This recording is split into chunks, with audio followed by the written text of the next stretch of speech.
Hello, Dr. Mike is here, and in this lab we're going to learn about the vertebral column and the thoracic cage.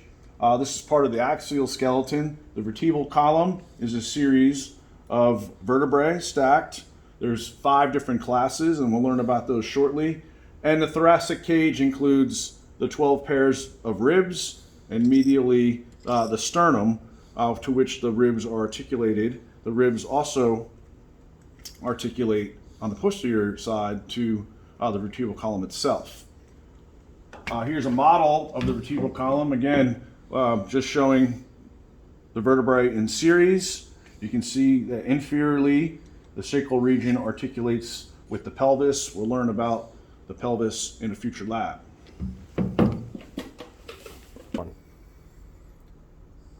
Here are bone models or actual natural bone showing the various types of vertebrae classes. Now there's 5 types of vertebrae in the vertebral column. The most superior is the cervical vertebrae. These are in the neck region. You can see cervical vertebrae here. These are typical cervical vertebrae. And then there's 2 special modified cervical vertebrae, the first 2 called the atlas and axis. So 7 cervical vertebrae. The thoracic region, in the middle part of the chest, there are 12 thoracic vertebrae. The lower part or inferior part of the vertebral column has large and heavy, larger lumbar vertebrae. These are in the lower part of the back. And then inferior of the lumbar region, we have the sacrum. I forgot to mention there are 5 lumbar vertebrae. And the sacrum has 5 vertebrae also, except in the sacral region, the vertebrae are fused. So we can see 1, 2, 3, 4, 5 vertebral body, and they're fused together. The sacrum articulates with the pelvis. And the most inferior region is called the coccyx or coccygeal vertebrae, and the number is variable between 3 and 5. This is the most inferior part. We'd call this generally your tailbone. Now, I want to talk about the common features that all vertebrae share. You can find this information in your lab guide, showing a table or figure that's labeled characteristics of cervical, thoracic, and lumbar vertebrae. But I want to start with a typical thoracic vertebra and explain the features that are shared among all vertebrae. And first, let's orient this in anatomical position. So I'm holding this vertebra by grasping the body. The body faces towards the anterior, so towards the perspective of the viewer. The posterior side has these projections on it. Okay, so the body is anterior. To get the right orientation of which way is up and which way is down, I'll talk about that in a minute when I tell you some of the more features. So common features to all vertebrae include the body, also known as the centrum. The centrum is kind of oval, or in lumbar vertebrae, it's more kidney shaped, but these are the heavy, bony part of the vertebrae, which each vertebrae are stacked in a vertebral column. So the articulations here would be between an intervertebral disc, okay, to make the vertebral column. So that's the body.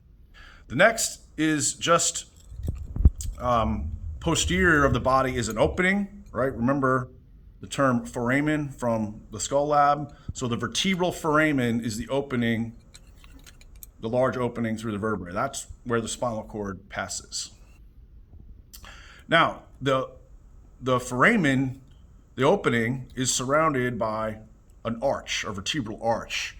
And we got to realize that this arch encloses and protects the spinal cord, but we want to know the components of that arch. First off, the base of the arch, which is closest to the centrum, is called the pedicle, and the part of the arch that's on the posterior side is called the lamina. If we look at a lateral view, you can see 2 U-shaped openings. It's not as prominent on this specimen, but this larger U-shaped notch is called the inferior vertebral notch. And then on the opposite side, there's a smaller superior vertebral notch. That's maybe a little easier to see on this model right here. The inferior vertebral notch is a great landmark for determining which side of the vertebrae is facing towards the head or towards the lower part of the body.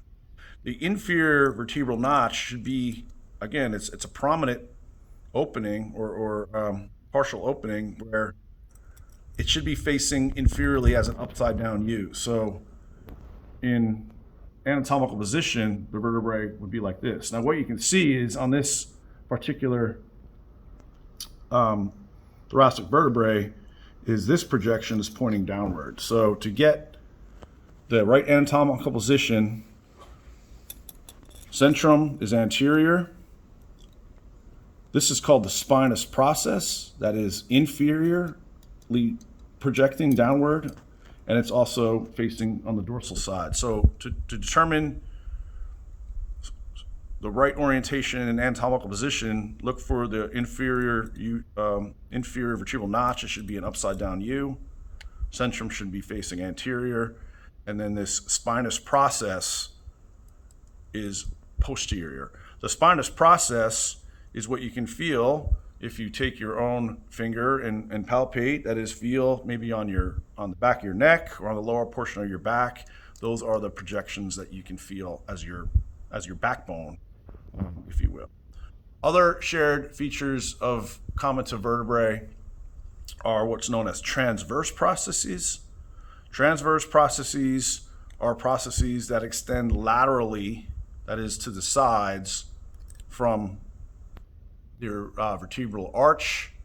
And then vertebrae articulate with neighboring vertebrae with two processes. There is a superior articular process and an inferior articular process. So superior meaning it's closest to the head, inferior meaning it's closest to the lower portion of the body. These processes articulate with adjacent vertebrae. So the superior articular process articulates with the next vertebrae that is above it. The inferior articular process articulates with the next vertebrae that would be below it. On these projections, there are facets. Remember, facets are a region where bones articulate. It's generally smooth and covered with cartilage. Of course, in this specimen, the cartilage is gone, but look at figures in your e-text to see what the cartilage would look like in a specimen. So a quick review: centrum, vertebral foramen, spinous process, inferior vertebral notch, superior vertebral notch, superior articular facet, and superior articular projection, inferior articular projection, and facet. So those are common features shared among all vertebrae, and again, you can see a table or figure in your e-text. Now, I do want to mention some special vertebrae and the various types. So the top 5 vertebrae here are all cervical vertebrae. Cervical vertebrae are the ones in the neck. They're easily distinguished from other vertebrae because they have 3 openings, 3 foramina, right? There's the medial vertebral foramen, and then they have a pair of lateral transverse foramina for the passage of arteries and veins. So all cervical vertebrae have 3 foramina. The special vertebrae are the atlas, which is cervical vertebrae 1. It's the most superior. The atlas articulates with the occipital condyle of the occipital bone at the base of the skull, right? The atlas is unique because it has no centrum, it has no body, and it's got a really large ring-like vertebral foramen.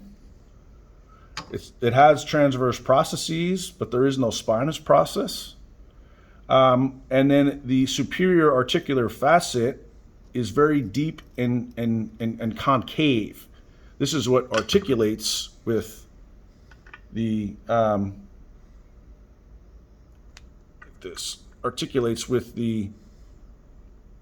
occipital condyle to allow movement of the head up and down in a nodding fashion, like a person would be nodding yes. Okay, so that's the atlas. Cervical vertebrae 2 is known as the axis, and again, it is a special and unique vertebra because it has this large anteriorly projecting process called the odontoid process. I'll give you more details about that in the next video. But the articulation between C1 and C2 allows movement of the head in a side-to-side movement as if you were shaking your head no. So 7 cervical vertebrae. Again, the common features are that they have 3 foramen, 3 foramina, and then a special atlas, cervical vertebrae 1, axis, cervical vertebrae 2, and then more typical cervical vertebrae. Next in line are the 12 thoracic vertebrae, and the 12 thoracic vertebrae articulate with the 12 pairs of ribs. How do you know a thoracic vertebrae from the other vertebrae? Well, one, there's only one opening, right? Just a single vertebral foramen, so you can distinguish cervical vertebrae easily because they have 3, so you know it's not cervical. The next step is to look on thoracic vertebrae. On the transverse process, you'll see a smooth area, which is called the transverse costal facet. That is where the tubercle of the rib articulates. So you get a smooth facet there because the rib articulates. That'll always tell you, if you see a facet on a transverse process, that vertebrae is thoracic. Now, a typical thoracic vertebrae, the spinous process is pointing inferiorly or downward. But again, when you get to thoracic vertebrae 11 or 12, they're going to look kind of similar to lumbar vertebrae. So look for the transverse costal facet. Lumbar vertebrae, there are 5 lumbar vertebrae, and you'll notice that lumbar vertebrae have a very large centrum. It's somewhat kidney bean shaped, and it's very thick and heavy. The reason being is the lumbar vertebrae are the most inferior vertebrae of the vertebral column that are not fused with other vertebrae, and they're bearing the weight of the body. Okay, your lower back, your lumbar region is where most people have back pain, later in life, especially if you sit all the time or are in a seated position for work, you may get lumbar pain. So lumbar vertebrae, again, are quite large and heavy, more kidney bean shaped centrum. And you'll also notice that in lateral view, the spinous process is more or less parallel with the body. It's not projecting downward compared to thoracic vertebrae. So lumbar vertebrae here, again, spinous process is more or less straight. Thoracic vertebrae, spinous process projects inferiorly. And then look carefully at the transverse process of the lumbar vertebrae. There are no facets here, right? There's no smooth region. This one's broken off. Look at the model. There's no facet for articulation with the rib. The next part of the vertebral column is the sacrum. The sacrum has 5 vertebrae that are fused together, and I can tell you there's 5 because we can count the centra. Sacrum 1, 2, 3, 4, 5. And you also notice there are 4 pairs of openings that between, it's essentially where the transverse processes are fused together. So the sacrum articulates with the pelvis, and there are 5 vertebrae fused. The most inferior region is the coccyx, and again, there's variable number between 3 and 5, and these are the smallest vertebrae that are very dissimilar looking to other vertebrae. So cervical, 7, thoracic, 12, lumbar, 5 sacral vertebrae, and then a variable number between 3 and 5 coccygeal vertebrae forming the coccyx.